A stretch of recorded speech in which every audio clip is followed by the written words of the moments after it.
regard, end quote. Adam Kinzinger, Republican from Illinois, member of the House Foreign Affairs Committee. Sir, good morning to you. We're good morning. Trying to make sense of this. Perhaps you can for us. I think there's a lot of questions about U.S. involvement in the Middle East. John Bolton's on a tour right now, first in Israel and then Turkey, where he left earlier today. And Mike Pompeo was in Jordan, then Cairo, Egypt. So he's making the rounds among 8 countries also. What do we need to understand about what's happening there on that level? Well, I think when the president announced leaving Syria, I think he did it in a way that was unfortunate, which is basically we're out tomorrow. And I think there's an understanding among the president and the administration that you have to do this the right way, that, you know, it's great to extract ourselves from some of these fights. Eventually we need to do it, but we need to do it under a condition where we can protect the people that fought with us, where we can leave a better situation than we went into, for instance, a no Iran and Syria situation. I think what this Bolton snub actually shows is Erdogan's true intention, which wasn't just to take out ISIS. He tried to convince the president that's what he wanted to do, but was actually an anti-Kurd agenda, because all John Bolton did was go there and say, hey, we'll leave, but we want to ensure the safety of our allies that have fought with us for so long, and that's when he was snubbed. It's very revealing. It's also revealing when Erdogan keeps mentioning Israel's policy. It kind of shows a bias definitely there towards Israel. Because Erdogan wants to take out the Kurds in Syria, but the Kurds in Syria fought on behalf of us to wipe out ISIS.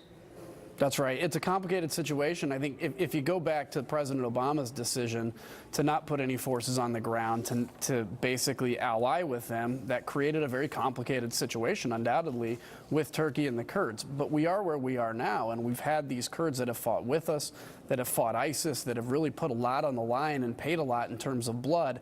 To walk away now would not just be devastating for this policy, but would be devastating for foreign policy going forward. Next time we have to be in a war and we need locals to help us, they're not going to be so eager or apt to do it. One of the big concerns here is what Iran does, and the administrations have made that quite clear, that they're keeping a close eye on them. The ambassador from Israel was here earlier today. Danny Dananen said the following about Iranians working their way through Syria. Watch.